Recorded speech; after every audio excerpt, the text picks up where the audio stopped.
साथियों, देश के पूर्व राष्ट्रपति, महान वैज्ञानिक डॉक्टर एपीजे अब्दुल कलाम कहा करते थे, the purpose of education is to make good human beings with skill and expertise. Enlighten human beings can be created by teachers. वाकई शिक्षा व्यवस्था में बदलाव देश को अच्छे स्टूडेंट्स, अच्छे प्रोफेशनल्स और उत्तम नागरिक देने का बहुत बड़ा माध्यम आप सभी हैं, आप सभी टीचर्स ही हैं, प्रोफेसर्स ही हैं। शिक्षा जगत से जुड़े आप ही लोग इस काम को करते हैं और कर सकते हैं। इसलिए नेशनल एजुकेशन पॉलिसी, राष्ट्रीय शिक्षा नीति में डिग्निटी ऑफ टीचर्स का भी ध्यान रखा गया है। एक प्रयास ये भी है कि भारत का जो टैलेंट है वो भारत में ही रहकर आने वाली पीढ़ियों का विकास करे। राष्ट्रीय शिक्षा नीति में टीचर ट्रेनिंग पर बहुत जोर है। वो अपनी स्किल्स लगातार अपडेट करते रहें, इस पर बहुत जोर है। I believe when a teacher learns, a nation leads. साथियों, जब इंस्टीट्यूशंस और इंफ्रास्ट्रक्चर में ये रिफॉर्म्स रिफ्लेक्ट होंगे, तभी राष्ट्रीय शिक्षा नीति को अधिक प्रभावी और त्वरित गति से इंप्लीमेंट किया जा सकेगा। आज समय की मांग है कि इनोवेशन और एडॉप्शन की जो वैल्यूज हम समाज में निर्मित करना चाहते हैं, वो खुद हमारे देश के इंस्टीट्यूशन से शुरू होनी चाहिए, और जिसका नेतृत्व आप सबके पास है।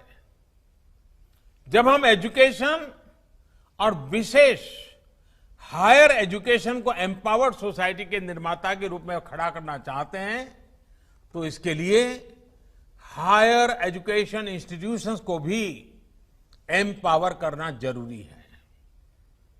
और मैं जानता हूं, जैसे ही इंस्टीट्यूशंस को एम्पावर करने की बात आती है, तो उसके साथ ही एक और शब्द चला आता है, और वो शब्द आप भली बात ही जानते हैं। वो शब्द क्या है? ऑटोनॉमी। ऑटोनॉमी। आप भी जानते हैं कि ऑटोनॉमी को लेकर हमारे यहां दो तरह के मत पूरे देश में प्रवर्तमान है। एक कहता है कि सब कुछ सरकारी नियंत्रण से पूरी सख्ती से चलना चाहिए, तो दूसरा कहता है कि सभी संस्थानों को बाय डिफॉल्ट ऑटोनॉमी मिलनी चाहिए। पहली अप्रोच में नॉन गवर्नमेंट संस्थानों के प्रति मिसट्रस्ट दिखता है, तो दूसरी अप्रोच में ऑटोनॉमी को एंटाइटलमेंट के रूप में भी ट्रीट किया जाता है। गुड क्वालिटी एजुकेशन का रास्ता इन दोनों के बीच में से ही निकलता है, दोनों मतों के मध्य से ही निकलता है। जो संस्थान क्वालिटी एजुकेशन के लिए ज्यादा काम करे, उसको ज्यादा फ्रीडम से रिवॉर्ड किया जाना चाहिए। इससे क्वालिटी को एनकरेजमेंट मिलेगा और सबको ग्रो करने के लिए इंसेंटिव भी मिलेगा। नेशनल एजुकेशन पॉलिसी, राष्ट्रीय शिक्षा नीति आने से पहले हाल के वर्षों में आपने भी देखा है कि कैसे हमारी सरकार ने अनेकों इंस्टीट्यूशंस को ऑटोनॉमी देने की पहल की है। मुझे उम्मीद है राष्ट्रीय शिक्षा नीति का जैसे जैसे विस्तार होगा, शिक्षा संस्थानों को ऑटोनॉमी की प्रक्रिया भी और तेज होगी। साथियों, हमारे देश में भाषा, लैंग्वेज हमेशा से एक संवेदनशील विषय रहा है। इसी एक बड़ी वजह है कि हमारे यहां स्थानीय भाषाओं को अपने हाल पर ही छोड़ दिया गया। उसे पनपने और आगे बढ़ने का मौका बहुत कम मिला। अब एजुकेशन पॉलिसी में जो बदलाव लाए गए हैं, उससे भारत की भाषाएं आगे बढ़ेगी, उनका और विकास होगा। ये भारत के ज्ञान को तो बढ़ाएगी ही, भारत की एकता को भी बढ़ाएगी। हमारी भारतीय भाषाओं में कितनी ही समृद्ध रचनाएं हैं, सदियों का ज्ञान है, अनुभव है। इन सब का अब और विस्तार होगा। इससे विश्व का भी भारत की समृद्ध भाषाओं से परिचय होगा।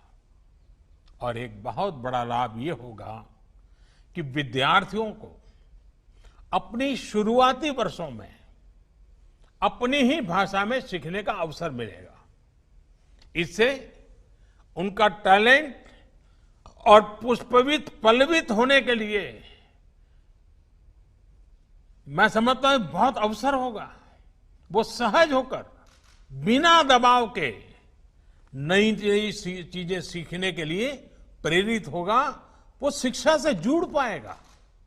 वैसे भी आज जीडीपी के आधार पर विश्व के टॉप 20 देशों की लिस्ट देखें तो ज्यादातर देश अपनी गृह भाषा, मातृभाषा में ही शिक्षा देते हैं। ये देश अपने देश में युवाओं की सोच और समझ को अपनी भाषा में विकसित करते हैं और दुनिया के साथ संवाद के लिए दूसरी भाषाओं पर भी उतना ही बल देते हैं। यही नीति और रणनीति 21वीं सदी के भारत के लिए भी बहुत उपयोगी होने वाली है। भारत के पास तो भाषाओं का अद्भुत खजाना है, जिनको सीखने के लिए एक जीवन भी कम पड़ जाता है और आज दुनिया भी उसके लिए लालायित है। साथियों, नई शिक्षा नीति की एक और खास बात है, इसमें लोकल पर जितना फोकस है उतना ही उसको ग्लोबल के साथ इंटीग्रेट करने पर भी बल दिया गया है।